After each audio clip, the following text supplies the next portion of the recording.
Chapter 4, Football Days. Following West Ham for me was everything. It encapsulated all that I knew and understood about my life and growing up in East London.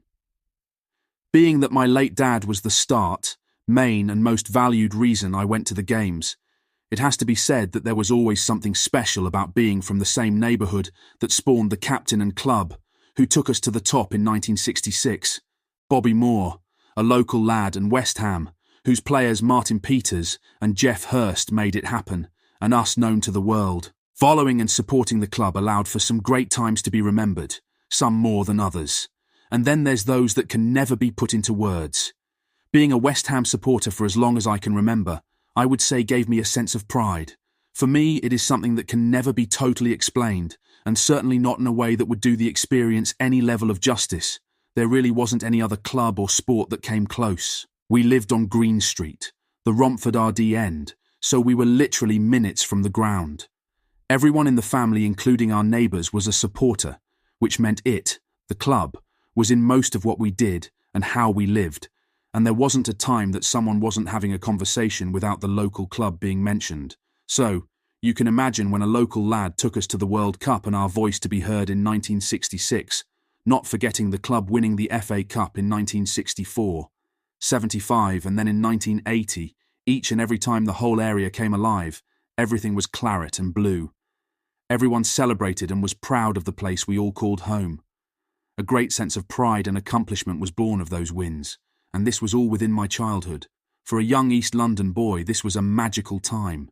People that went to the same schools, walked the same streets, and a club of the same area as you made it seem that anything was possible and attainable in the eyes of a young working-class boy. For me, it was more than just a game. Much, much more. It is something you can't buy, borrow, or adopt. It's simply something you're born with, and if at this stage any part of what I've said doesn't make sense to you, or you can't relate to the whole football thing, then you'll never understand. I'm a big believer in supporting your local club. You're maintaining a level of backing for both the community and its social and cultural identity. The way I see it, when you invest a level of support for your local team, you keep everything alive. So West Ham simply made sense. You were all part of the same infrastructure. The club was seen as much a part of the community and its existence as the local pub your dad and uncles drank in, and the shops your parents went to each week. The fabric of East London was made up of everything around you and the team you supported. There was never a question of, why do you support West Ham? It was a question of, why don't you?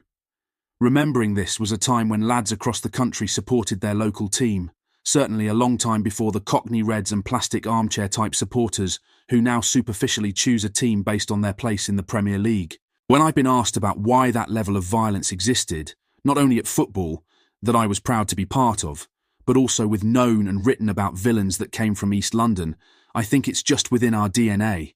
But also some of it has to do with our local history.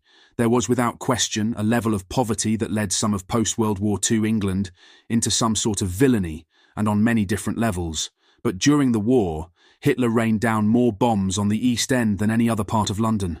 What was once standing by and large was destroyed. Families, their homes, culture and way of life was attacked. But the good old British bulldog spirit is one that made EastEnders unbreakable. Old film footage will show families coming out of bomb shelters, only to see their homes and the community they grew up in totally smashed to pieces. None gave up. In fact, it only made EastEnders more resilient and defiant to that level of oppressive authority. Of course, poverty led some to wheel and deal, but maybe that's why we've remained such a tight-knit community against what could be perceived as any type of governmental presence in our neck of the woods. For much of London, and East London in particular, everything was a fight. And to be honest, I think most in the East End wouldn't have dealt with it any other way. They certainly wouldn't have given up and moved away. The philosophy and trademark of the East End has always been a shared one of, be thankful for what you've got, and being grafters. I came into my own when I was about 12 or 13 years old. I wanted, like most kids of that age, more independence, breaking away from their mum's apron strings and hanging out with your dad. My new family were mates from the same area, who of course supported West Ham, and my home would soon become what was once known as the North Bank. Being of that age, which was the back end of the skinhead era, we all wanted to roll with the big boys. These were all of a real working-class identity, gritty and as game as they come. To see grown men having it out with the visiting fans in the away end was something to be marvelled at. Typically, it was only a handful of West Ham fans, no more than 10, 15, and surrounded by hundreds of visiting fans, who to be fair were as game as the local lads. But what made our lads stand out was their level of sheer violence and willingness at inflicting as much damage and hurt on the visiting fans, all the while being totally outnumbered and not giving an inch. It really was something I knew I wanted to be part of, and a necessary progression as a hardcore supporter of the club. Being from East London, there was a certain reputation to live up to. I felt there was a benchmark that needed to be met. The Crays and a lot of serious heavy-duty villains were all East London. In villainy, South London criminals were known for being good money-makers. East London villains were known for their level of violence. To support and promote our team in the same way meant I had to be part of any level of what went on and brought us into the limelight, even if it was by some people's standards for the wrong reasons. But back then my thoughts were, it's better to be remembered as a someone than a never heard of no one. And for me, being from East London and supporting West Ham was like a badge of honour. To me, even pre-teens, I believed West Ham was ours, not only to support, but to promote and in some sense defend. The working class typically only have their community and what can be held in their own two hands. It was all you had and what you believed in. And to us, West Ham was part of that equation, and we owned the visitors' end lock, stock and barrel. Getting to where I wanted to be was a fairly quick progression. I matured somewhat quicker than a lot of other lads. I think it was because even though I was not that long into my teen years, I identified more with older lads than those of my own age group. I was now hanging around with an older established firm at West Ham. The Teddy Bunter firm were the first group to take me under their wing, so to speak. Teddy and Bunter were two of their main faces, and their firm were knocking about the same time as Bill Gardner and the old Mile End mob. Both groups were mostly built up of dockers and factory workers, all grown men who simply enjoyed really tearing into the visiting fans each and every week, who themselves came down and wanted to have a go at the Cockneys. One of the first London derbies I remember going to, and if memory serves me well, was the first time I met Cass. It was when a group of us younger lads went to Highbury playing Arsenal, their ground. There's something special about going to an away game with all your football mates and jumping on the train. You get a great air of superiority and feeling, like you're one of the chaps. It really can give you a great sense of confidence, but as we learned that day, that same sense of confidence will be questioned when you come bowling around the corner close to their ground, and you're suddenly confronted by much older, seasoned hooligans that are growling and screaming for your blood. A quick lesson was learned for me on this trip. Even though I was on a path of getting a bit of a reputation and recognised amongst a few top faces at West Ham, been amongst and fought alongside one of the main firms, it didn't count for much when you're on your own, and away from the main firm, I guess you could say it's like owning and wearing a new pair of running trainers. It doesn't make you an athlete and won't win you gold. I'd be lying if I said I didn't quickly rethink my approach to the ground and ditching the claret and blue scarf that I had previously wrapped around my wrist, which was a common practice back then. Looking back, I can laugh at this event, but there's been similar situations that have resulted in people getting seriously damaged and even killed. Early days of being part of the ICF, let's consider the 1970s and early 80s, running with the West Ham lads, even before the ICF was formed, as well as in its heyday. I'm talking before everyone had a mobile phone, never mind the internet and fucking Facebook. The proper serious core firm looking for weekly ag always travelled by car or train to away games. Sometimes we hired vans or jumped in the back of someone's transit. Because you were too easy to spot on coaches and the official travel always picked up a police escort en route, which isn't helpful. Plus, when you were herded onto the specials, you were treated like shit. Sometimes you were classed and treated less than cattle on their way to the slaughterhouse. We always had good numbers when going up as far as the Midlands, usually about 3-4K, but much further north than that and our numbers could drop to 300-400. But what we lacked in numbers was overcompensated by people that wouldn't take a single back foot or leave without having caused some lifelong health issues for those that got in their way. Being that we took what we did and considered ourselves serious supporters, we decided to swerve the normal routes and means of transport and go a bit upmarket, and what better way than by intercity, train. The specials, coaches and small minibuses would be hired and used for the away games, but like most things in business, it was always about profit, not comfort. As working class, football supporters and being from the East End, we'd been looked down on for too many years, and travelling by the cheapest, dirtiest and less appealing types of transport only encouraged people to see us as nothing more than third-rate, low-class citizens. So, we opted for a service with all the trimmings, like access to a buffet bar, better toilets and space away from the scarfers. We started using the intercity trains for away games, fewer prying eyes over what plans were being made, a lot more space and freedom, and definitely more upscale, which we always said was a bit of us. Arriving before the specials and mass of fans, feeling relaxed and ready to meet the opposition proved the way to go, and as history has shown, the name was born of our choice of travel. Then all the other factions and firms within West Ham came together and started using the same method of transport.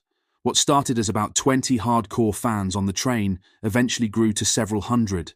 You could literally walk from one end of the train to the other, and in each and every single carriage, there wasn't one person that wasn't really up for it, all proper fighters, and with that turnout, it proved to make a big difference when you go to an away game.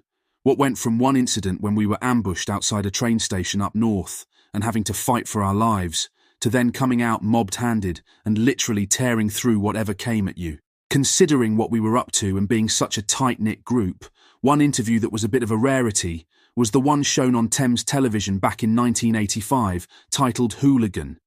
There was myself, Vince Reardon, who was the bass player for the Cockney Rejects, and another pal, Keith, all sat around the table giving an insight into what and why we consciously involved ourselves in fighting at football. What made it that much more unique was we never allowed outsiders into our circle, and certainly not an outsider with a camera crew. Anyone with half a brain knew that would only incriminate you and land you in it, as this was a time of the Thatcher era whose governing body were handing out hefty fines and lengthy prison sentences. But for the ICF, who had now gained a reputation not only in London, but across the country, to a degree this was putting us up there and letting every other firm know about us that much more, sort of rubbing their faces in it. I remember Cass telling me while we were in the Britannia pub in Plaistow, a pub back then that was thick with proper hardcore ICF, again no outsiders, about some bloke who was interested in getting our story and allowing people to see and hear what we had to say. Right off the bat, it was a no. At every corner and any opportunity, lads were getting early morning police raids and finding themselves inside courtrooms. But eventually Cass convinced me this was a good idea and the person behind it was decent and had no hidden agenda.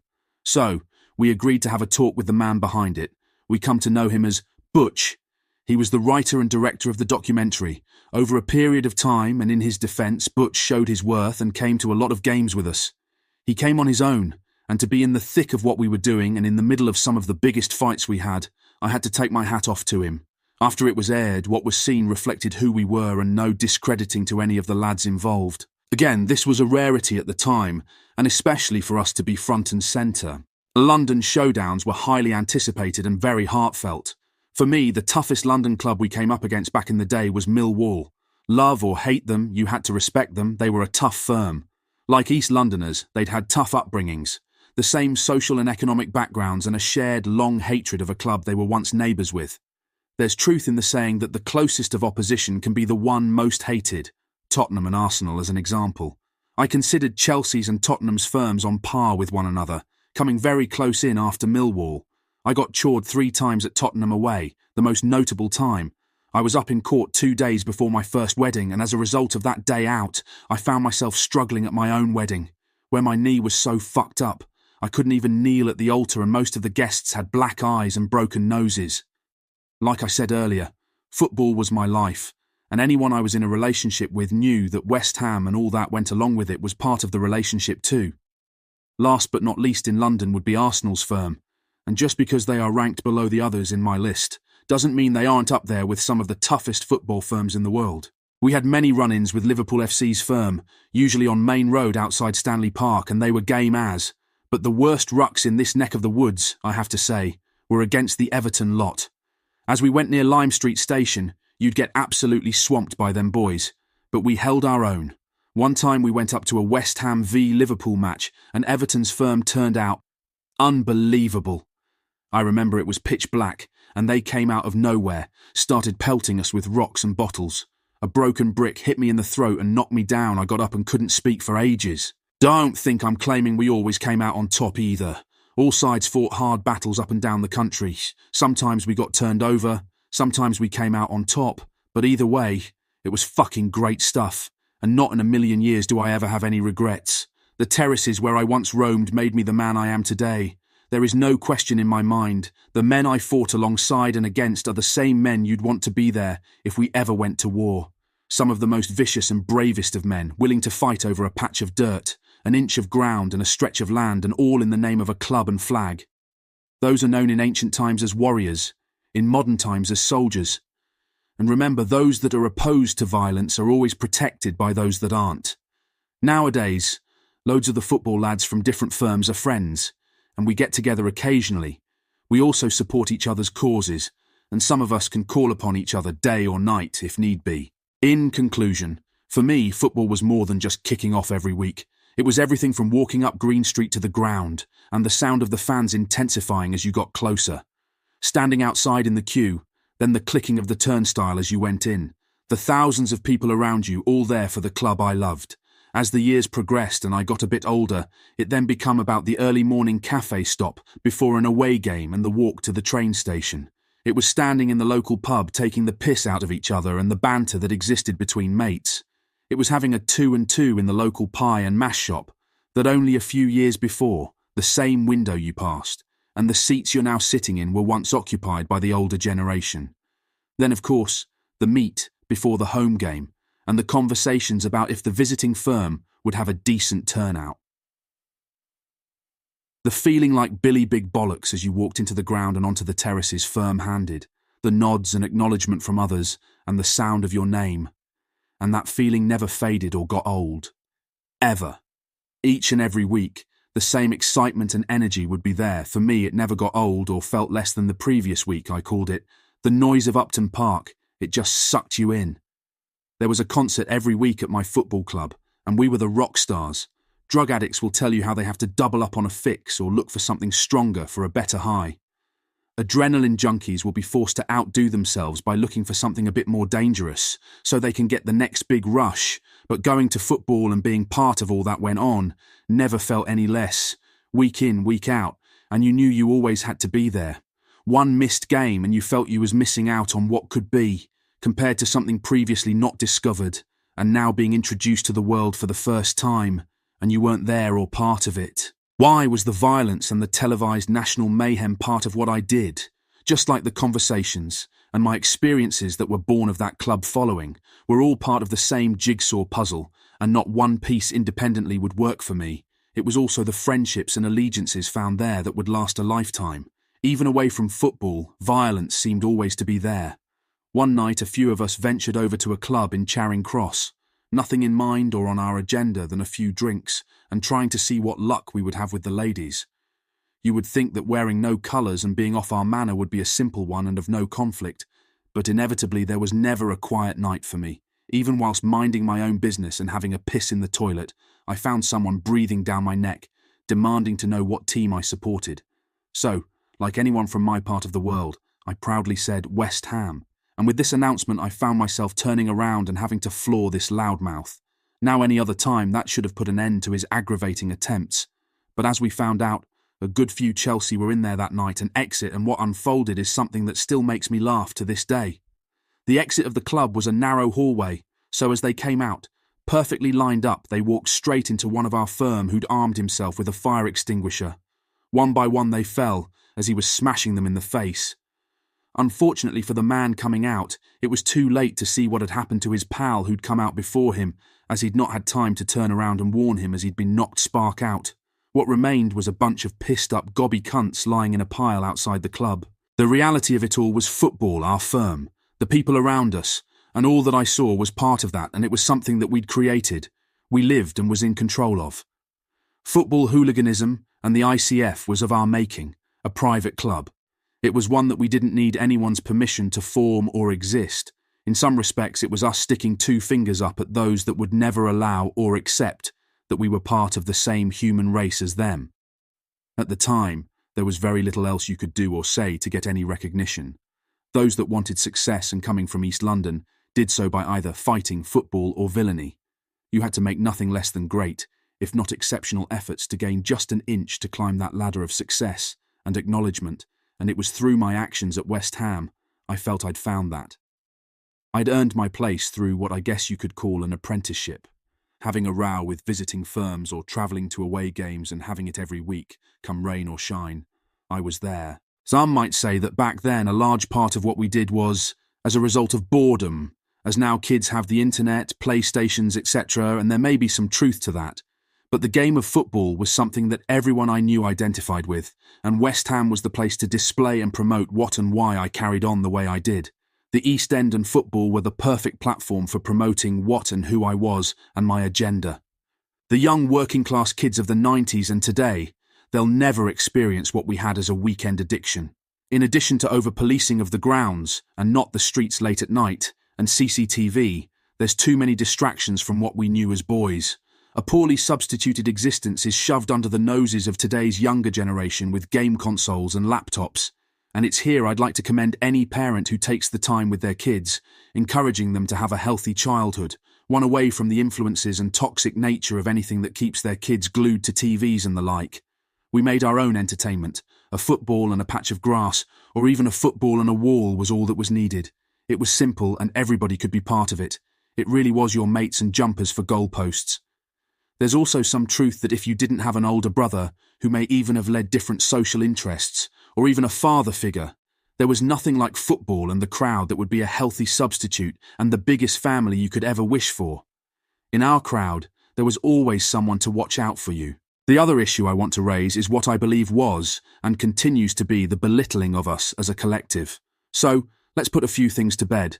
The first of their claims being that people that fought and carried on at football, aka football hooligans, did so because it was solely down to tribalism, a lack of education and boredom. What a load of bollocks.